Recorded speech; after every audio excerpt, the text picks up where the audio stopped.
A disaster of a game number one for JDG is all that you can pretty much say about that first match. We already mentioned they're trying to bounce off of a victory they picked up against RNG earlier in the week. Game one, they tried something unique. It did not work out for them against IG. And pretty much all their second chances are gone. It is a best of 3. You expect Invictus Gaming that they don't have to change anything. They can literally hit JD the exact same way that they did. And JD are back to the drawing board. Now, going on to blue side, it does mean that they will have access to priority pick, which is important because I think they need to grab something OP to try to carry them over the line. But the problem is that they just lost on red side, when to beat IG, you need to have strong winning matchups. And from red side, theoretically, you should do that. They had like, what, 5 bans at top side plus a priority pick into NAR from secondary ban phase and still got rocked. Yeah, and that's something that you were talking about during the actual picks and bans. We didn't get to talk about it too much during the post game, which was the fact that IG were very comfortable with saying, you know what, there's a lot of top lane bans going on, a lot of target bans towards the Shy, we can still find a counter pick somewhere. Whereas JDG was so focused on trying to secure one of the few remaining picks that are very viable in the top lane in NAR. It makes Invictus Gaming an incredibly strong team on blue side, whereas a lot of LPL teams aren't, because they can't utilize flex picks as much, and they have to really prioritize having like a first pick Sejuani or something like that. But the fact the depth of IG's champion pool and the depth of their effective champion pools, you know, champions that they can actually make an impact on, is just so deep that they were able to pull out a Lucian Rise flex between that mid and top lane to make sure that Rookie just absolutely smashed. And then red side Invictus Gaming is even more terrifying because you get red side Rookie and it makes it that much easier for them to secure the counter picks in the solo lanes and smash you again. So that brings back to what we were talking about before game number one, which was how the onus is on JDG to try and show more of their strategy here to try and make it to the 4th place spot. And they have. They showed that they can try and go for these very early ganks, which unfortunately didn't work out for them. But on top of that, we were seeing how IG, they need to try and not show anything. But they have, once again, they show they can flex the rise to top lane, and they brought out a new pick for themselves, which is going to be Lucian in the mid lane. It's only a new pick this split, however. Yes. We know that Rookie is a long-time Lucian mid player. Lucian has been not necessarily flex as much as we've seen it in the LPL. Well, this is our first Lucian for the LPL, but he has been played globally. In ALCS comes to mind. Huni and Licorice both played it on the top side. So it's not like Lucian has been, you know, just like a secret pick that no one has touched, especially with the changes. He got power back on his double tap, as well as his piercing strike, I believe, and now the crit damage can also amplify on his secondary attack. And the thing is Lucian as an AD carry is really hard to make work because he can't have as much lane control when he wants to trade with you. Yeah, he can always trade very effectively with his double tap passive, but when he wants to hit you with piercing light, he's forced to push the lane. So he doesn't get as much control as he wants. But as a solo laner, having that extra damage, it makes him almost more viable in a mid and top scenario because your trading power is still incredibly strong. There's nothing much was changed about Lucian from the last split, where we saw it quite frequently in the mid lane. About 2 patches ago he was changed. And Scout was one of the champions that was picking up quite a lot in the mid lane. We saw it all the time being played by him for EDG, and then since All-Stars moving into the first week of the LPL, we didn't see Lucian anymore. Now that Rookie's brought it back, there's another pick that we can kind of watch out for because there are so many mid laners in the LPL itself that can play this champion. It means that Invictus Gaming just had a better read, and you have to credit their draft phase. I think that they've had one of the strongest drafts alongside Rogue Warriors in the LPL. Surprise, surprise, they're also on the top of the LPL. But to know that Yagao, he's your primary Galio player in the LPL. Galio has been slightly nerfed. You have a feeling that Yagao is going to pick it up anyway, and you have the Lucian counter, which when Lucian was played heavily, it was into Galio. Galio, as we mentioned, already been nerfed slightly. Still was a priority pick coming out from JDG in this match. First picking it on the red side. Didn't see too much of it. As we mentioned, IG were able to shut that down, and it came from that mid lane jungle synergy. Something that JDG are well known for. We saw none of that in this match. It was all about the jungler Clid moving down to the bottom lane. Didn't work out for them. Perhaps now they go back to their roots and start playing that playstyle that we know them for. Clid didn't look too bad about it, though. He was actually the last one walking onto the stage. Big smile. You can see him in the back there with the coach. So hopefully he's able to shake it off. I don't necessarily think that game one was his fault. He committed to his bot lane, he tried to set them up for success, and unfortunately he was the one who had to pay the price for it, because if you see the bottom jungler that long, you're going to lose your entire jungle. That's what Ning did, and also gave him access to early ganks on mid lane. Which is the case of strategies like this. I mean, Gigabyte Marines showcased it last year at Worlds, where they play a very risky play style, where if it works, that's it, you've won the game from level 2. If it doesn't work, you've lost the game at level 2. JDG tried to do that against IG, and the good thing for them is they did it in game number 1. So now moving into game 2, they can still play this best of 3 series out, try and go back to their playstyle, see if they can pick up a win that way. And logic tells us that JD shouldn't have won this game. So in terms of the playoffs race, yes, it would be nice for them to do it. Yes, they're still sitting behind Suning, who currently hold the 4th place spot. But this isn't a must-win for JD. I think that this is just a learning moment. Take what you can get from the game time against Invictus Gaming, and then prepare for your agency match against Suning at the end of Week 9. And on top of that, this game means a lot for IG. A win here secures them a playoff spot. They can no longer be locked down. And Rogue Warriors as well. So 2 teams would have already picked up their spots in the Eastern Conference. For the side of JDG, yes, still have a series on their hand. Yes, it's not one that we expected them to win. But if they can pick up a victory here, they just take another giants of their conference, and that should give them a much better edge moving into the 4th place spot. They've already taken down RNG. Miracles can happen, but like we said, this is really the battle between Suning and JD. They face at the end of Week 9. Strength of schedule, JD still have TOP to face, so there should theoretically be free points available for them. So from here, it's just about, getting your sea legs ready. It's still 2.5 weeks before we can make it to the playoff stage, and JDG still have a series on their hands against Invictus Gaming. Before we get into the second match of this best of 3 series, let's hear from Jackie Love. 我们接下来对阵京东了，因为京东的话，我们以前也打过很多，而且也是全胜吧，所以我觉得话，我们这次打他们的话，我们应该不会输，我们还是会继续拿下这场比赛。他们这个队伍的话是比较喜欢前期打架，然后打出优势，但这点跟我们很像。但是我觉得我们前期打架不会输给他们。 We will just keep beating them, says Jackie. And to be honest, that's a pretty easy thing to say when you're, currently 26-4 in the LPL, only dropping games to LGD, FPX, don't talk about that, and then RNG and the 2-0 at the start of the split. But it's also what he said about it. They have a very similar playstyle. JD want to have the early game. IG are the early game when you compare both of these teams. And as we come into the second game champion select polls, I don't think that's going to change anytime soon. There's a Swain. There is a Swain, but let's catch up on the ban. So as Tamken, Zaya, and Vladimir from JD Gaming and Invictus Gaming banned out Olaf, Azir, and Sion for themselves, but they left open the Swain. So that's going to be first picked right here. Big buffs on 8.5, and he's also a flex pick. Yeah, I don't dislike IG's bans at all. Actually, I think that they are the correct bans. Jingdong are the ones who removed the Zaya, which is an interesting ban to say the least. Of course, it gets rid of the entire duo of both Zaya and Rakan. But by priority picking the Swain, they still leave open this as an option. Of course, being on blue side, you know that IG would just insta-lock Zaya Rakan as the duo right now in this rotation, where they had to change it. So it's not a bad choice. It does give them the Swain, but it doesn't give them priority on their bottom. Right, and Invictus Gaming will actually just lock in the bot lane regardless, which will be Varus and Braum. Now back over to JD Gaming. We'll see if they actually have the flex picks to really go toe-to-toe with Invictus Gaming on blue side. They will lock in the Alistair here. We'll see if they reveal any of their solo laners right now, or whether they'll just go for jungle or bot lane. The thing with JD is that they didn't play, or so they didn't pick themselves something that was outrageously different to normal. They didn't draft something crazy. They didn't flex pick. They didn't do anything that was innovative. It was how they played the game that was completely different.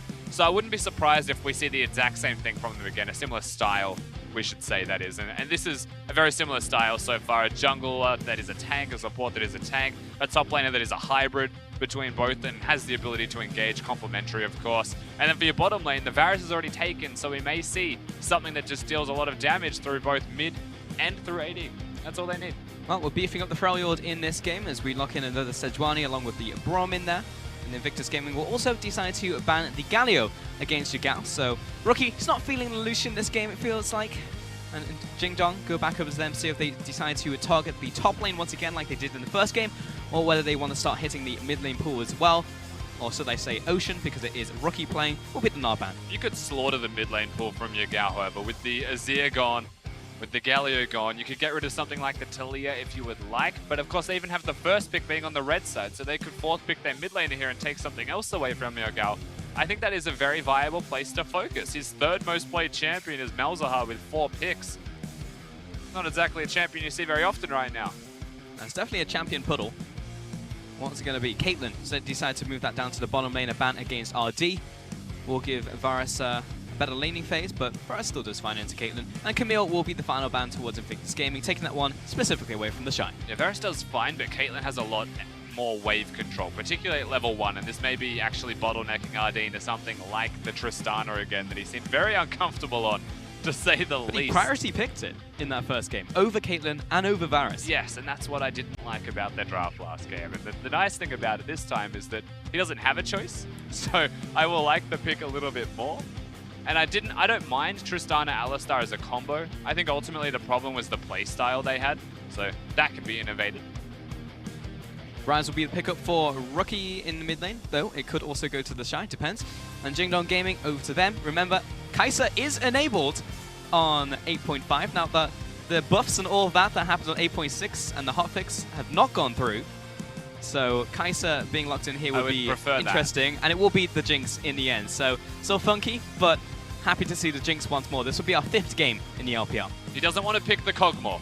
The Caitlyn is gone, the Tristana is risky and proven to not work, and he's into the Varus. So they go towards the Jinx. It isn't the Ashe that has a decent laning phase matchup, but they want to have something that can scale up, can do a lot of late game damage, and perhaps exploit IG, where they have proven to be not as strong, and that is in the late game team fighting, if they can get there. And we'll get to see Yagao on Talia on this one. He's had 2 games so far in the LPL.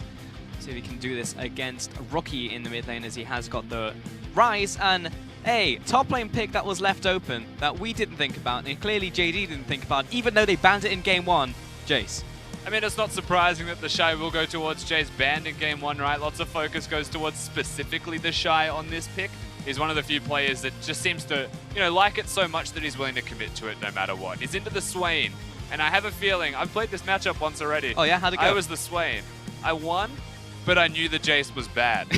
So I could tell that if the Jace was good, I would lose the matchup. That's how it feels playing against him. And I have a feeling that that's going to be a pretty favorable to Shy matchup here. We'll pretty much just poke the Swain to infinity, and it will be pretty bad news bears, to be honest. He can also kind of disengage from the Swain as well with his standard To the Skies and Thundering Blow combo. So pretty much everything that the Shy brings to the top lane on the Jace, Swain just has to be sad about and just stand there and take it. Yeah, of course, the E is something that you could consider, and the whole concept of playing Swain is use the Claw, pull him in, trade with the Eldritch Blast, but if you do that against the Jace, it's just going to turn into a hammer form and just rain down damage onto you, and you're like, well, that was a big mistake, wasn't it? Thanks for the gap close, mate. Yeah. And then we'll disengage, and Swain doesn't really have the tools after he's used the Never Moved to really chase this the Jace back. That's where Phase Rush comes into play, of course, getting a bit of extra movement speed. But it's not just the top lane we have to look at. Whilst it's super awesome to see the Shy play one of his signature champions, it's the rest of the map. It's what IG can really do as a team composition right now. Because I do still feel like Jace winning lane, Sejuani very good control in the jungle, the preferred matchup into Zac. Ryze in the mid lane right now does get bullied around by a Talia sometimes with push, but Minion Dematerializer always circumvents that fact, and he should be perfectly fine. And the bottom lane is the place where I would say that IG, once again, very good laning. They have the advantage, but it was a conscious choice from JD Gaming here to lock in that Jinx at the end. I'm going to hand it over to the crowd.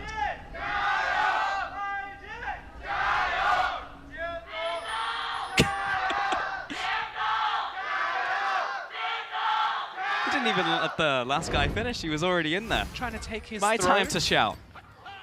The Azael of the crowd. 100%. Invictus Gaming, they've got 3 members right now in the Pixel Brush, looking at a potential invade. Mal was warding them off, warding off the evil spirits by banging his cowbell. He's doing a rain dance. It didn't work. Invictus Gaming coming anyway. It's going to be a ward over the wall, most likely. Give him the bell. Where's the bell? Tragic. He freaks out when the Invictus Gaming He's too serious, members, Pulse. He's too serious. We're not going to get it. Rock up, yeah.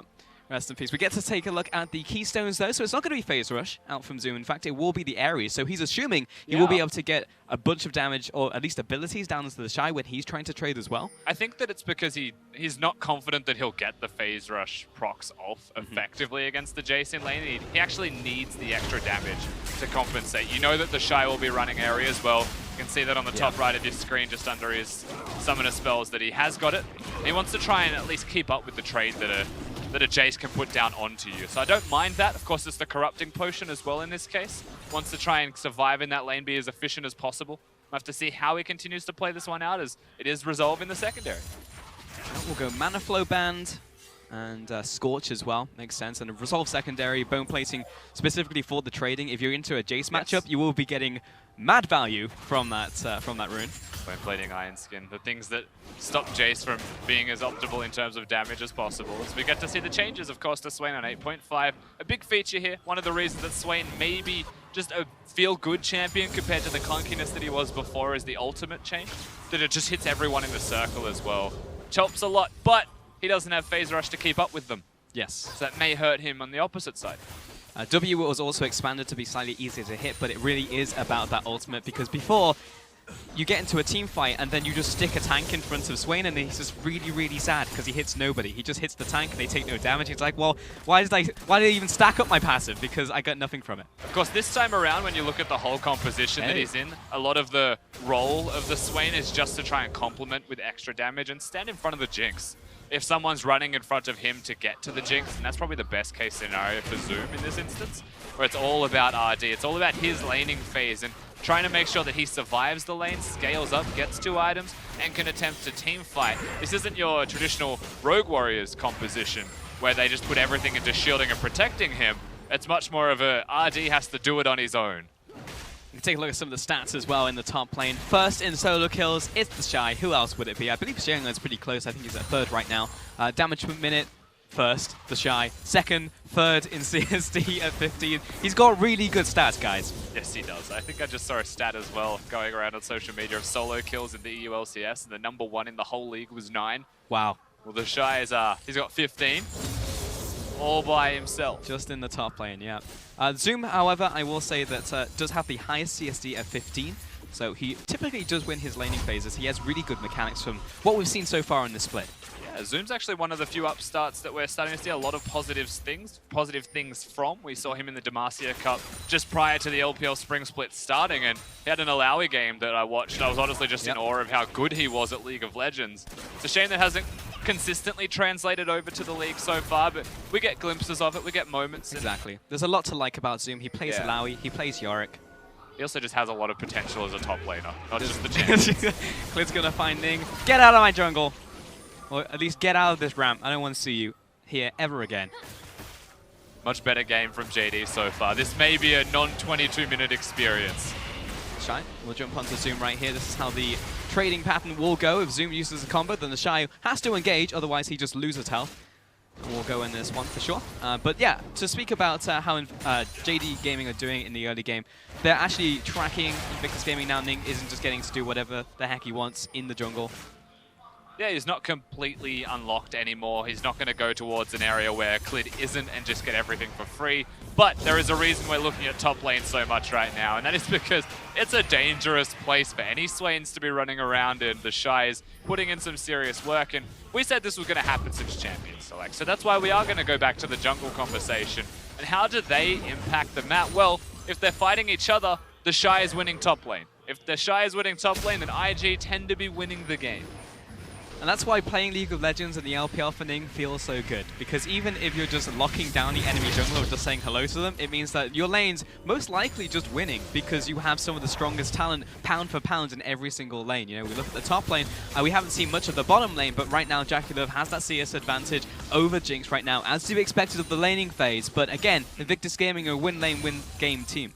And they're just way too good at winning lane. Rookie has the teleport on Spellbook Rise. He just wants to control and diffuse the lane as well against the Taliyah. Has the dematerializer like we expected, but of course Taliyah has that of her own, so Yagao is able to pick that one up. Means that mid's pretty much equalized, and that's why top lane's a constant focus. If mid's even, bot's going as expected, top lane will always be a stomp, not just a winning lane.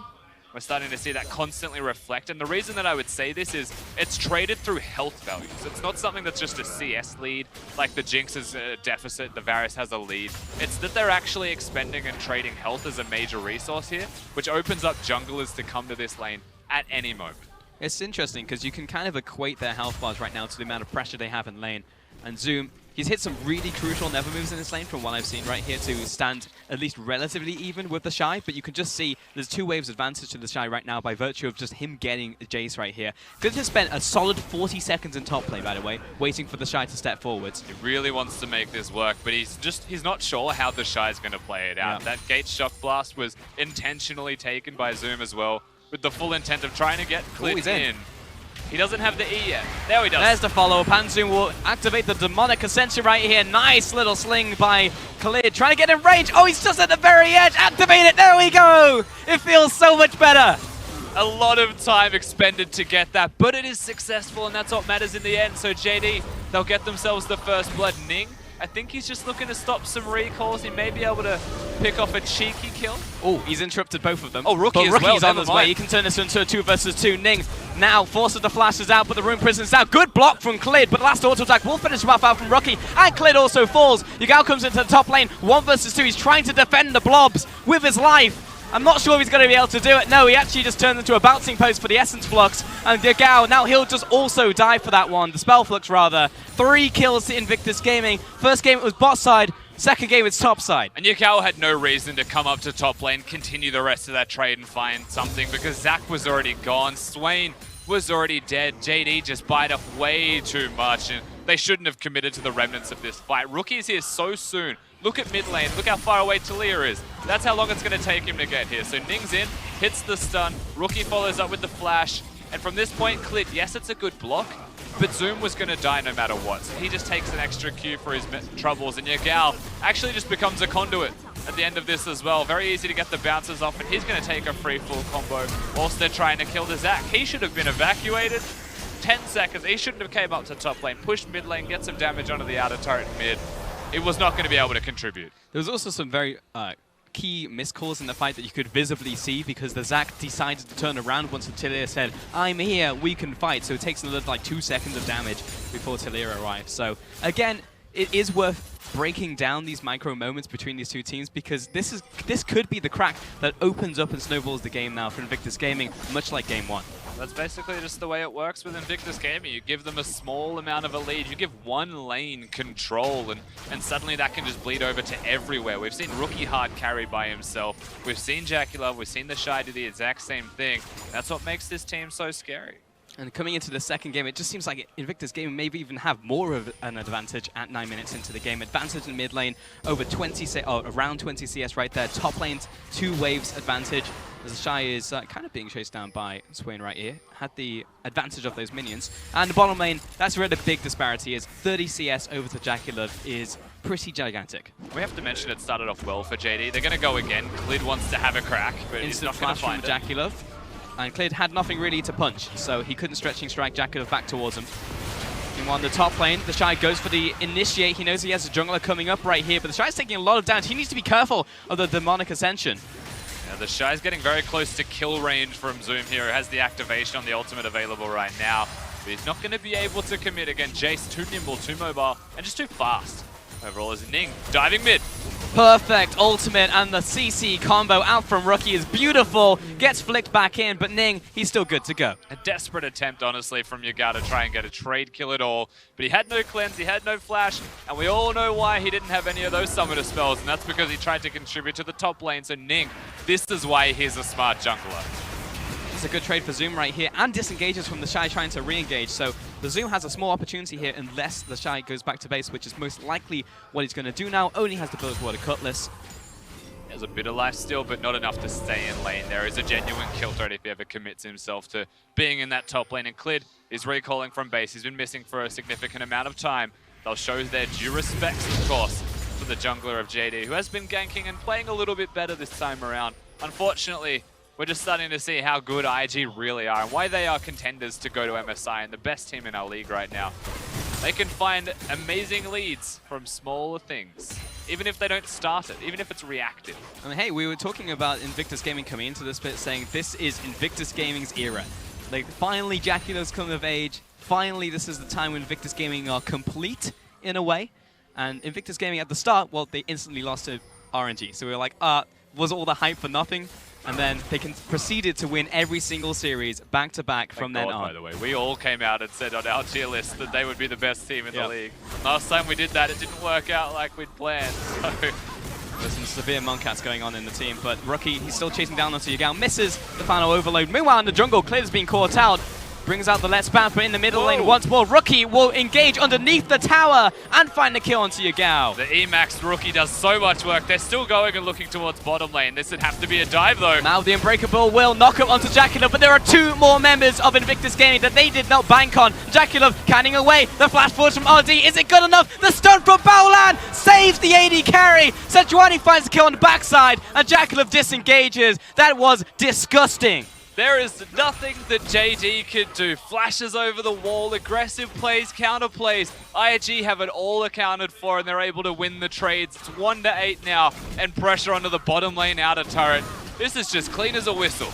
That was almost a cross-map ace right there. Had Zoom died. 4 members across the board all died from JD Gaming. And in the top lane, Zoom is just sat on top lane island, being quite sad right now because he's done fairly well in this lane. He keeps landing the combos against the Shy. He may actually pick up the kill right here. Demonic Exception, where's the pop? Doesn't need it. Sif Lightning finds the 1 versus 1 kill against the leader in solo kills, the Shy. Gives him the Eldritch Blast, but we get to watch a replay of IG winning. Cover your eyes, top lane never happened. First off, of course, Rookie has the Q miss twice. Yagao's dodging it, but it doesn't matter. 3 Qs miss, he's Emaxing. Ryze has so much damage from just the 1 spell that it didn't matter in the end. He'll still get the kills, and then he's able to rotate bottom. The engage from JD. We said this has to be a dive. Well, it doesn't, because JD go towards IG. I think that's the biggest mistake that they made here. An attempt to actually engage onto Jackulov instead of letting IG come towards them. Just a little bit closer, and it could have been okay. But no. It could have, shoulda, woulda, coulda. In the end, didn't happen. Invictus Gaming take down the first turret of the game in the bottom side, and again, rotate their bottom lane pressure into top side now. So even though Zoom, you managed to get your highlight reel moment, now you have to sit in this 1 versus 2. However, he will rotate to the bottom side, but basically his laning phase is over. So he's going to have to commit to the 1v1 for the rest of the game, and even if he wins it, he needs to now contribute to the 4v4 that'll be losing. So he has to teleport. His responsibilities are very clear. What are you doing? I don't know. He's very much pushed up and he's getting collapsed on, but he has the rest of the team coming in. Brom called out underneath the tower. Tower shot comes in and Mao claims the kill credit. Gets a slowdown onto Jackulov, follow up with the zap as well. Ning provides cover fire, and it is enough to get Jackulov out alive. Clid, of course, is going to survive, and there's a teleport into the top lane right now. The Shy is just going to destroy the bottom lane inner turret because he's completely free to his own devices to push. But that is something from JD. They do get themselves a turret. They will trade. It's not a positive trade, but that's just kind of the way that you have to play League of Legends when you're this far behind. You have to just trade down as long as you're getting something. And there are a lot of teams all over the world which would just not do that. You know, JD are a team who very much identify exactly what they need to do during the game. Even though they can't do it, they will still go for the play. And that's really what separates JD Gaming away from a lot of the rest of the pack, really, when you look at the bottom of the table, and moves them more towards kind of the mid part of the standings. Definitely, they're 5th place, fighting for playoffs. They've got 7 set victories for themselves, so they are a team with a lot of potential. And I never would have said that JD should be a playoffs team for this split. I'd be looking at the world split maybe next year even, as to when they come into their own and they start to flourish. So far, they've developed very well, and now we're just seeing where that development gets you. And unfortunately, it's not going to put you at the top of a table against a team that has been hyped up this much. Exactly. If you put both IG and JD Gaming kind of on timelines, as just take a look at the goal totals. That is a lot in the mid lane and a lot in the bottom lane. Not so much in the top lane, but avert your gaze. If you look at the timelines between Invictus Gaming and JD, Invictus Gaming, they've been in the league for a long time. They had this roster, excluding Jackulov. Jackulov comes into the roster and it's like, okay, well, if this doesn't work, then probably nothing's going to work. But thankfully, it did work, and they're almost undefeated now. JD Gaming, this is a new team, not new players, but they are very early on in their development, and Clid getting caught in that jungle, in the river rather, is some of the things that we start to see from this team. The Shy's not very happy that he got 1v1 killed, so he's coming back for more against Zoom, but now we'll have to disengage. Meanwhile, on the top lane, Mao, he's by himself. So seeing all these random players from JD Gaming being by themselves, getting caught out, like this is what we expect to see. The Shy, he's coming for blood right now. He's chasing down Zoom, giving him the hammer shock right now. Last auto attack, good vision cut out. That's almost a return kill. But the Shy reigns victorious. There's a Jinx ultimate that gets him before Yagao can even get there as well. Oh boy, the Shy. I mean, he got the solo kill. It's all good. He got what he wanted. IG also get themselves an outer turret in top lane. They're pushing as well. They want the second. They want to get the inner. They're getting Herald as well. I mean, IG are just comprehensively handling them. Clid, gonna try. Nice double knock-up, though. Abducts the Braum.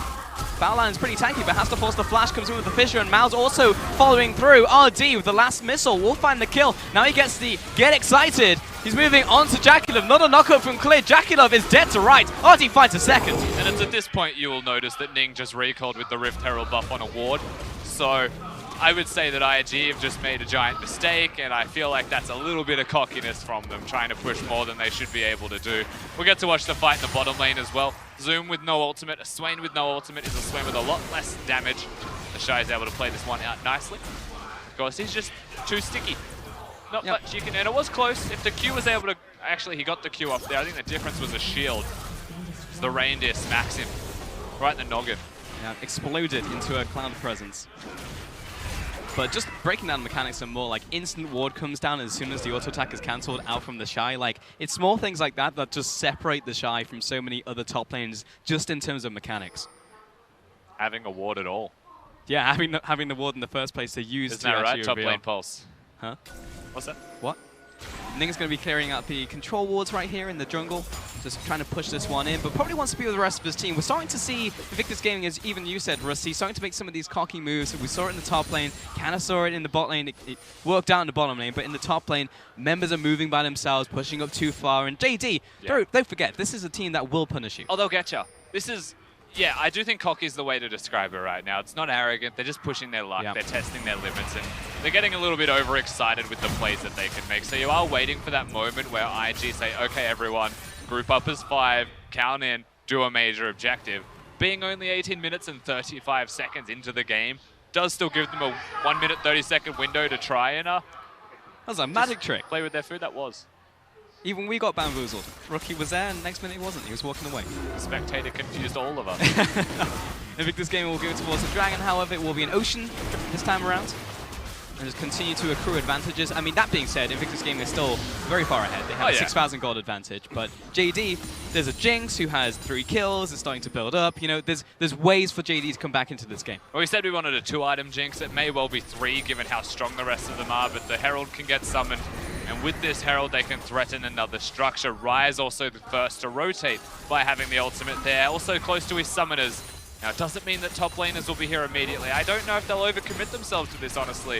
IG, I think they're just buying some time and trying to get incremental leads further and further. Yeah, just trying to guide the Herald in here. It got kind of distracted by the minions, so didn't go for the initial charge. We'll get half damage on that inner turret, however.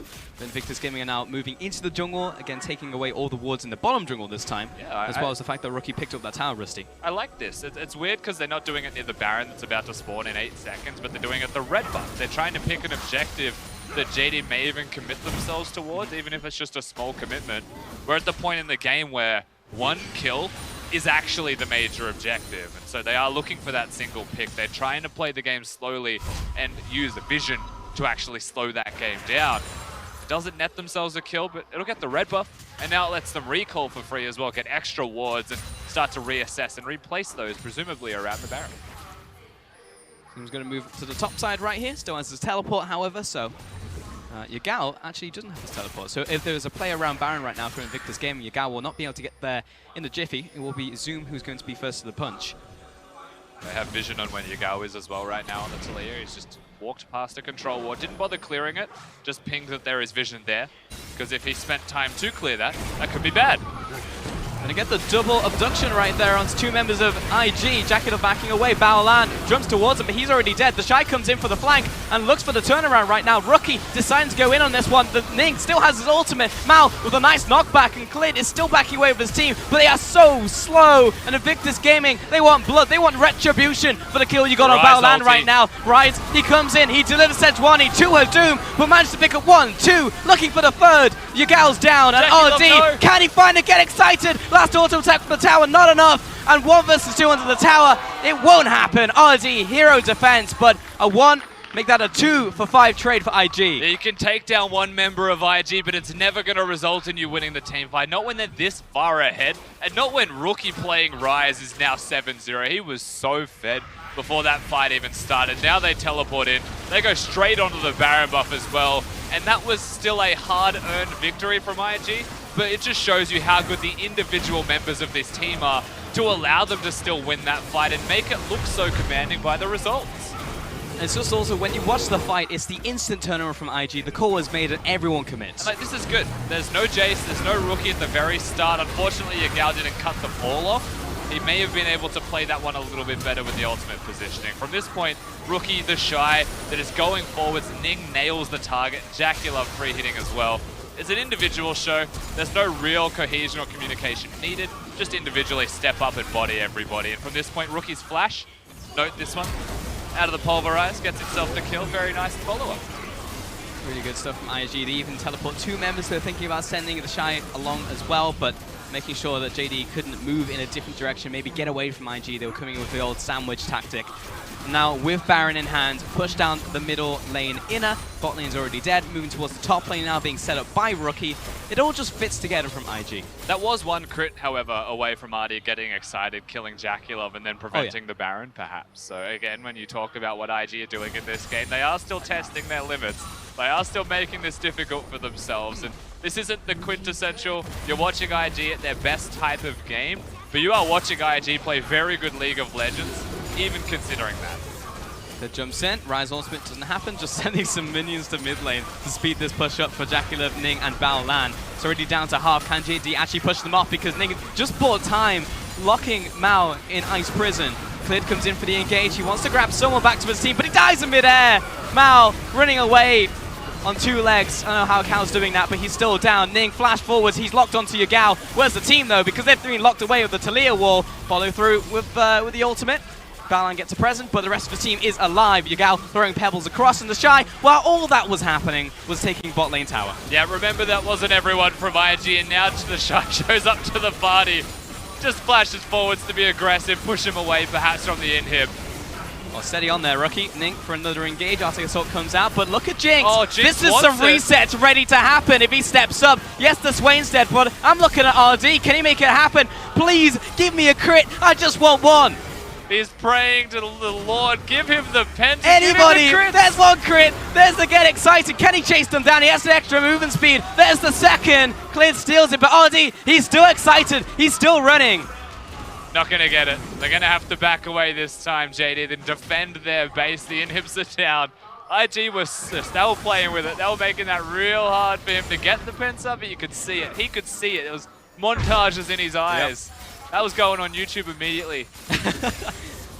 It would sing the praises of RD for the rest of his career if he managed to just sweep IG right there, but unfortunately it didn't happen, didn't get the crits when he wanted to, and IG back away at the right time, even though it was very close and down to the wire. And after all of that, Invictus Gaming managed to pick up 2 towers, 2 inhibitors, and the next round is going to be Mountain to add to their Mountain and Ocean, so Invictus Gaming will be able to knock down the rest of the turrets even faster. If I got a pentakill against IG, I would show my mum. And she doesn't even know what League of Legends is. She barely knows what my job is right now. I'd still show her. Just be impressed, Mom. That's all I need just from you. Just say wow. Pretend you're Owen Wilson for a day. Definitely one to put in the scrapbook, tell the grandchildren about. Invictus Gaming now stuck in the base. I will say that the Jinx is still scary. She's moving toward the 3rd item. That's when you should be really scared of the Jinx. 5, 2, and 3 has gotten most of the gold and the resources from JD, the way that they've been playing this. So if there is a chance, it's on you, RD. I'm sorry that you're the guy who has to do it, but it's your time. I mean, he's picked himself the Jinx. JD have consciously given him the Jinx, is what we should say as well. There is full acknowledgement that that's how they wanted to play this game out. It's just that, again, they're an early game focused team. Picking the Jinx is risky, but it means that if they win the early game, then they've got a really good insurance policy for later on. Against IG, it's okay to have something like the Jinx down there. You know you're going to lose in CS though. And giving IG any kind of lane control and leads is a risk. But with the engage, he doesn't fully commit to it though, and he actually just needed to because he's dead as he lands. Meanwhile, the front line is just getting obliterated. RD doesn't even have any time to auto-attack anyone because everyone else is doomed. He's locked down. Rookie just 2-shot him. That's not okay. That's not fair. Yagao jumps back to the spawn pad, and IG, they probably want him too. Oh, Rookie, you can't just do that to someone. That's not allowed. Oh, that hurts my soul. They've got the victory pulse, but it's dirty. I can hear RW chants right now because Invictus Gaming, they've just locked themselves and RW into playoff contention. And a pretty stylish way to do it at that.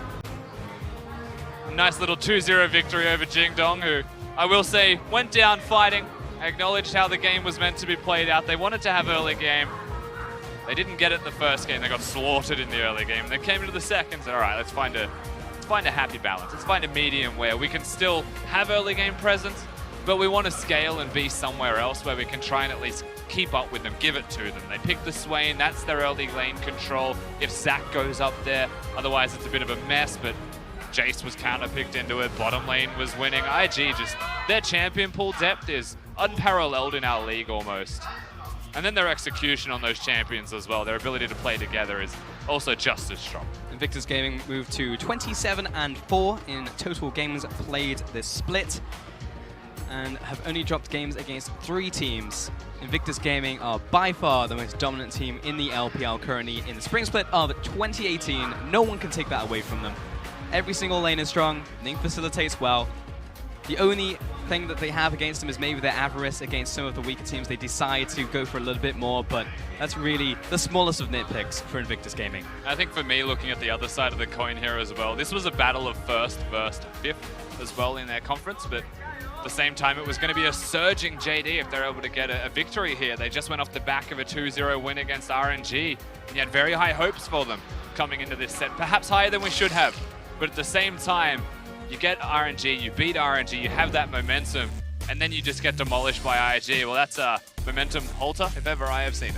But there are reasons to be excited about JD Gaming. You watch their game against RNG and you're just like, wow, you see the moments of brilliance. Even in this series, you saw the flashes in the pan against Invictus Gaming, but it doesn't consistently happen. You know, JD, they finally engages, they finally outplays. You have an outplay from Zoom onto the Shy, like a 1v1 kill against a player of that caliber. Like, you can tell people you did that. You know, these are good things to happen for JD Gaming.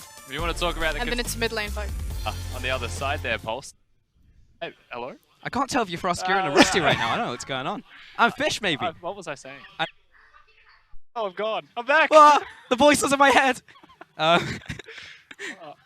We're going to send it over to Giannis Test. I'm done with this. See you later, guys. Can't talk. Hello, thank you. Thank you, guys. And it's me. that's the secret of life. I think they can still talk to us right now if they need to. But hello, everyone. Welcome back to the Analyst Test. Thank you guys for casting that match. Before we break it down a little bit further, let's first take a look at the draft between these two teams, because we finally get to see Swain being played on patch 8.5. Was banned out in the first match. And also the Shy, his signature champion of Jace, which was banned out in game number 1 as well. He picked it up into the matchup with Swain. So I kind of want to talk about the relationship of having a Jace pick to the rest of the team composition. So not just in the LPL, but globally right now, we're seeing a lot of triple AP compositions. AP top laner, because Swain's powerful right now. Sejuani, of course, an AP jungler that's still in high priority. And then, of course, in the mid lane, you're usually going to run an AP mage of some sort of type. And what that does is, by having a Jace up in the top side, it means that Invictus Gaming are freed up to run something like a Varus in the bot side without being punished through itemization like Adaptive Helm. You know, a lot of that magic damage doesn't necessarily get canceled out, and so when you run a Varus as opposed to like a hyper carry, because if you have triple AP top, usually you'd have to run a hyper carry in the bottom lane, so that way you aren't punished for having that type of itemization. It allows them to have a very strong mid-game spiking composition with that Jason Varus hitting at the same time. So that is something that is unlocked for Invictus Gaming simply because they can pull this out, whereas every other LPL team is really reliant on Camille if they want to attempt this. And a conversation we were having off-air earlier on was the fact that JDG, they banned out Swain when they were on red side, which you disagreed shouldn't be a red side ban if you can play the champion, which they showed in game number 2 that they can play. On top of that, it must feel really unfortunate for teams to play against Invictus Gaming and know that they have to ban out this Jace when it's a champion that's not played by many other players, and IG are the one team that can pick it up. And I just want to give a bit more context. I disagree with the Swain red side ban simply because a lot of Swain's power does come from his ability to flex pick. So if they're banning it on red side, where he's still a strong champion, but he's not like the priority pick right now, at least not in my opinion, and then you ban him on the one side that really utilizes flex picks, I just think that's a big miss, especially when you're facing something like Invictus Gaming. It was clear that their idea was around the top side anyway. This time around, they get the Swain, it does okay, but it's still the Shy's Jace. And even though Swain did get that very early on solo kill by a miscalculation from the Shy, he just came and gave it right back to him even harder than before. And that's where a lot of the early game focus was on the top side of the map. But the big play that we saw that swung the game in IG's favor was focused on the bottom lane. You already talked about how JackeyLove picked up his Jace. It started from a mid lane battle between the two mid laners, and then it moved down to that bottom lane fight. Yeah, if you just pay attention to what's happening on the minimap, you can already see that disaster is about to strike, and now that IG has killed Yagao, it means Talia is not coming to save anyone. And again, going back to the Jace pick, it allows JackeyLove to pick up the Varus and not be punished. He doesn't have to go for something or a crit item ADC like a Xayah, like a Caitlyn, like a even like a Kog'Maw in the LPL, because we play that one crit based a lot. And it means that he's going to have lane priority, that he's going to be pushed up in the lane, he's going to be trading very aggressively, and he can set his team up for early dives like that because the minion wave is rolling in, he's fine to trade, he has I think 1.5 items at that point, gets the 2-item power spike, Jace then comes online, and they're free to group up and play around the power that is Rookie. And this is a much more stable composition that came out from JDG. We saw the Jinx pick up, which we have seen teams like Rogue Warriors play before, and Jinx has been buffed slightly in the previous few patches.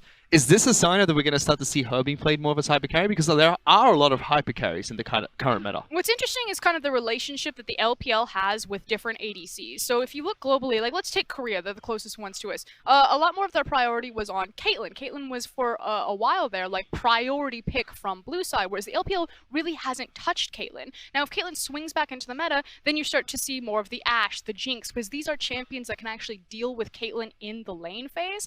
We've already seen Prey go back to his Ashe. He's a signature Ashe player, but you know, it kind of evolves the meta for ADC. In the LPL, we love Xayah. Xayah is like the champion next to Varus, and the LPL believe that the Xayah just gives you automatic lane priority even if you don't have the recon because of the steroid on the W, so that when you walk into lane phase, you're already going to have a pushing lane. I don't know if I necessarily agree with that, but it is kind of this interesting thing where it definitely sticks out for the LPL comparatively to the global regions. I mean, we even saw IG banning out Caitlyn in this match alone, so sharing that they are also trying to adapt to the same philosophy that the LCK is following through. And a lot of players, and Castle even talked about how Xayah provides the kill pressure onto a champion like Tahm Kench, which we see picked up all the time by multiple supports in the LPL. And besides that bottom lane dive that came out, that didn't work out for JDG, and IG were able to swing it back around. They had one fight around the mid lane and in the base. A fight around Raptor Camp, where they were able to pull people back. I mean, to be fair, it really ends in the base because they chase for a very long time, and this is really the fight that ends things here.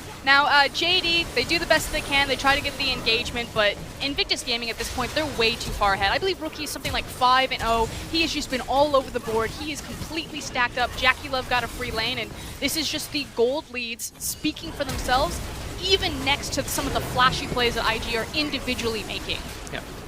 This was the one chance JDG had to try and come back into the match, and from there on out, it was just IG pushing down structures, pushing through the rest of the base. Yeah, because again, they need to survive here because they have the Jinx. They need to bridge her into the late game. She's got nothing at this point. Like, Artie's like, oh, I guess I'm worthless again in game number 2. I guess I'll see you never mind, series is over. And there's another impressive performance coming out from Rookie, 9-0 and 12 on Rise. He picks up another MVP for Invictus Gaming. Rookie, the best mid laner in the LPL, and I don't even want to call it the best mid laner in the world. He hasn't seen the likes of, you know, an in-form BDD yet, and maybe a Faker starts to crawl back, but unfortunately, we haven't seen Rookie at his best on the international stage to prove that he is the best in the world, but I think this might be the year, because his ticket to MSI is looking real nice. It certainly is. Invictus Gaming are incredibly dominant in the LPL at the moment. On top of that, it's one of the times where we get to see Rookie play against other players that can match him in terms of that flashy playstyle. Now he's playing with the Shy. He's playing with people like JackeyLove as well. Previously, it's always been about the Rookie highlight reel. Oh, I see. You're talking about Invictus Gaming. I was like, there are plenty of mid laners that could keep up with Rookie in the LPL. We've got Xiao, who's still rocking around, as well as CA in form. But no, I agree. This is a different animal of Invictus Gaming. IG fans have been waiting a very long time for this moment, Fish. As an old school IG fan, it has been so long since IG have gone as a favorite into a final that would have a bye into semifinals, and since 2015 that they would have a berth at Worlds. And one of the biggest threats to Invictus Gaming moving in towards playoffs, because we've seen Rogue Warriors step up. They become a lot stronger. They've only dropped 2 games this split alone, 1 more than Invictus Gaming. And on top of that, teams like RNG looked like they were going to start threatening. Unfortunately, they dropped their match to JDG, which Invictus Gaming just cleanly swept in this series. And it's the combination of factors that Invictus Gaming have that Rogue Warriors and RNG don't. It's the champion pool depth, it's the superior drafts, it's the ability to play a very fast mid game and a consistent late game. One of the only holes, it feels like, for IG is their own arrogance. And you see this a lot with JackieLove in particular. Like, take game number 1 when JackieLove decides that he can kill Yagao, a Galio, who's just caught out, and then he ends up getting ganked by, 20 people and dies. That is the weakness. That is the crack of IG. And yes, at an international level, you can't be that arrogant because you will run into the best of the best, especially at MSI, which has a smaller champion pool.